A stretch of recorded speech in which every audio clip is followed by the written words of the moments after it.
یہ عجیب بات ہے، اللہ نے دن بنایا اور اس کے 4 پہر بنا لیے۔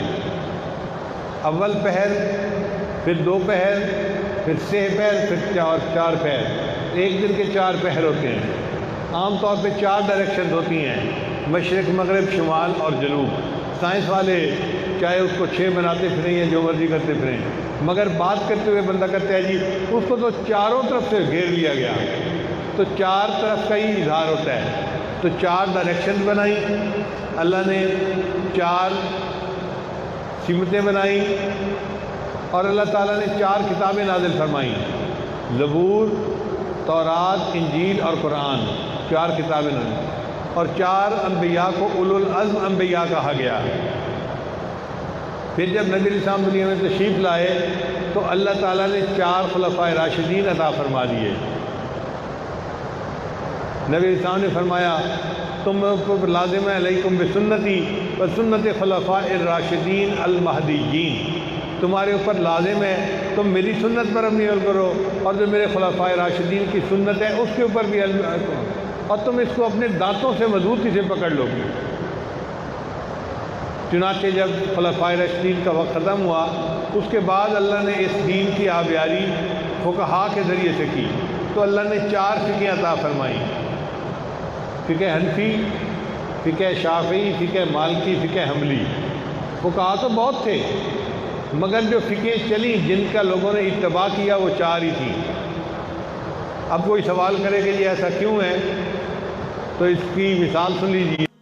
ایک آدمی کے 10 بیٹے تھے، کوئی 2 سال کا فوت ہوا، کوئی 5 سال کا، کوئی 10 سال کا، کوئی 15 سال کا، کوئی 20 سال کا، اور اس کے بعد اس کے 4 بچے رہ گئے۔ اب اس کی جائیداد کتنوں میں تقسیم ہوگی؟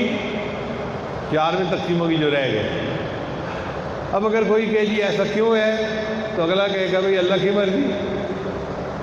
اسی طرح فقہیں تو بہت تھیں، لیکن ان میں سے کچھ ایسی تھیں جو شروع ہوئیں، پھر ختم ہو گئیں، پھر ختم ہو گئیں، پھر ختم ہو گئیں۔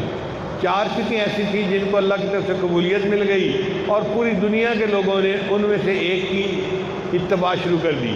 لہذا دین کا یہ کام اللہ نے فقہا سے لیا۔ پھر جب فقہا کا دور ختم ہوا تو اللہ تعالیٰ نے مشائخ صوفیاء سے دین کی محنت کا کام لیا۔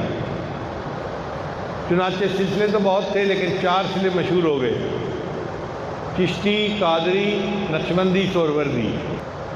تو اللہ تعالیٰ نے دنیا میں 4 مراکز بنائے ہیں۔ ایک مرکز ہے بیت اللہ، مکہ مکرمہ، وہ مرکز عبادت ہے۔ یہ معرفت کی بات ذرا سمجھنے والی ہے۔ بیت اللہ شریف مرکز عبادت ہے، اس لیے عبادت کے لیے امن ہونا ضروری ہے۔ اللہ نے قرآن مجید میں فرما دیا بلدن آمنا، یہ تو امن کا شہر ہے۔ چنانچہ مکہ مکرمہ میں کوئی امن خراب کر ہی نہیں سکتا، کوئی کرنا بھی چاہے تو نہیں کر سکتا۔ اللہ تعالیٰ نے وہاں پر کافروں کا تو داخلہ ہی بند کر دیا، غیر مسلمین داخل ہی نہیں ہو سکتے، اور جو مسلمان داخل ہو سکتے ہیں ان کو حکم دیا کہ تم اس میں داخل ہو تو احرام باندھ کے داخل ہو سکتے ہو، احرام کے بغیر نہیں داخل ہو سکتے۔ اب جو احرام باندھ لے گا اس کو فرمایا فلا رفث ولا فسوق ولا جدال فی الحج، کہ رفث، فسوق اور جدال سے بچو، تب تمہارا حج اور عمرہ قبول ہوگا۔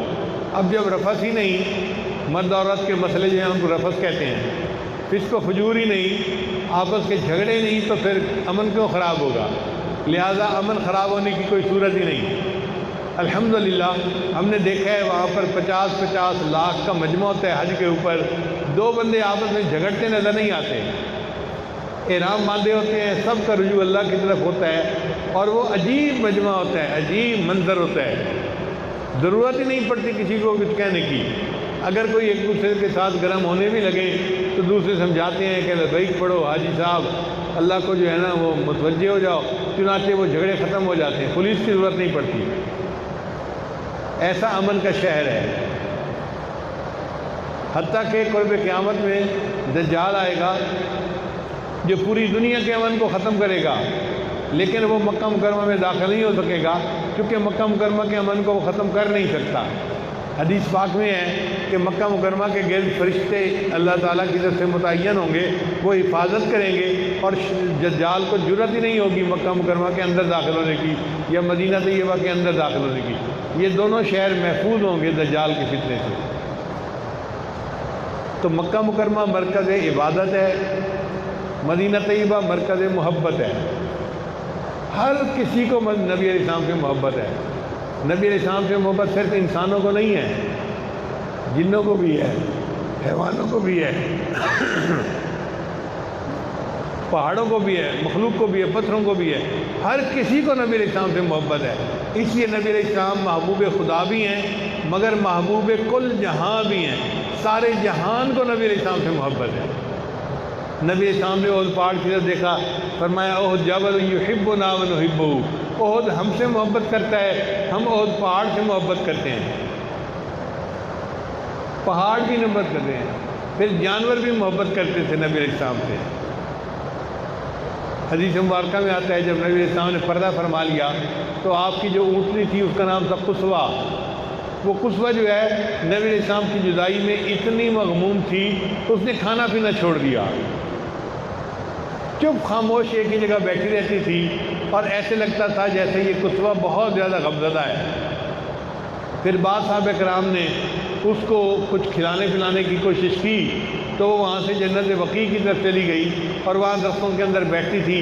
پھر کچھ عرصے کے بعد وہ فوت ہو گئی کیونکہ نبی علیہ السلام سے جدائی اس سے برداشت نہیں ہوتی تھی۔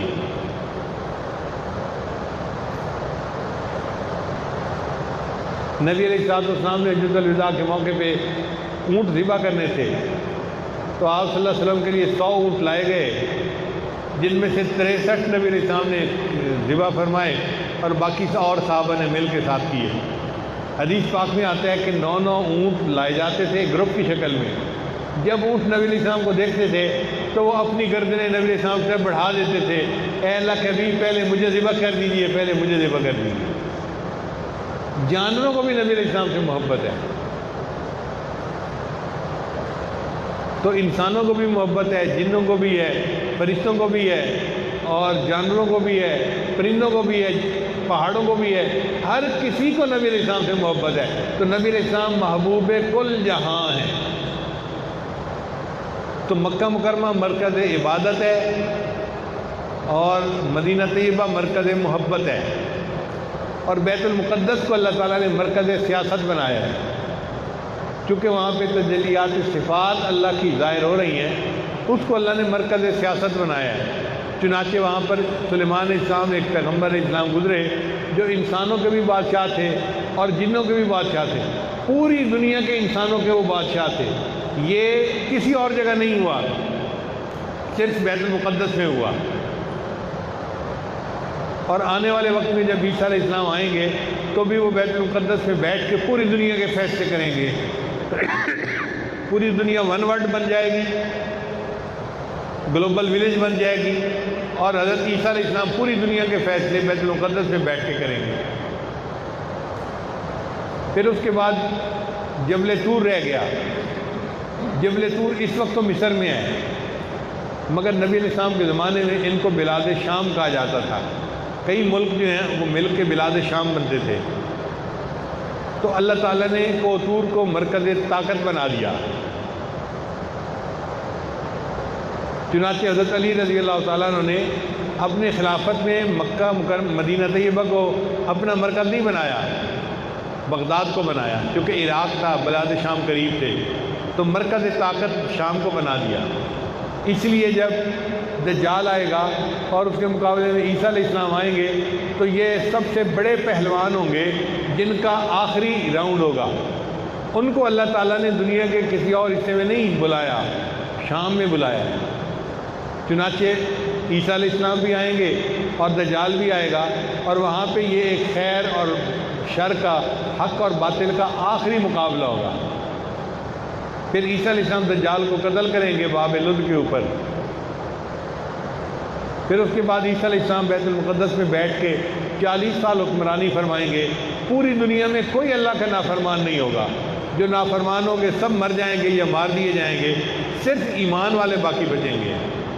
حدیث پاک میں آتا ہے اس وقت اتنی برکتیں ہوں گی ایک گائے کا دودھ پورے کے پورے خاندان کے لیے کافی ہو جائے گا۔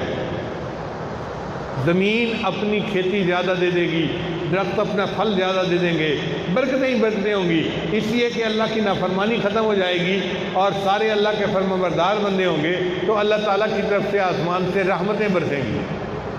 اب 4 مرکز دنیا میں اللہ نے بنائے، بیت اللہ کو مرکز عبادت بنایا، مدینہ منورہ کو مرکز محبت بنایا، بیت المقدس کو اللہ نے مرکز سیاست بنایا، اور بلاد شام کو اللہ نے مرکز طاقت بنایا۔ ویڈیو کے نیچے سبسکرائب کے بٹن پہ کلک کریں، بیل کے آئیکن پہ کلک کیجئے تاکہ ہر نئی ویڈیو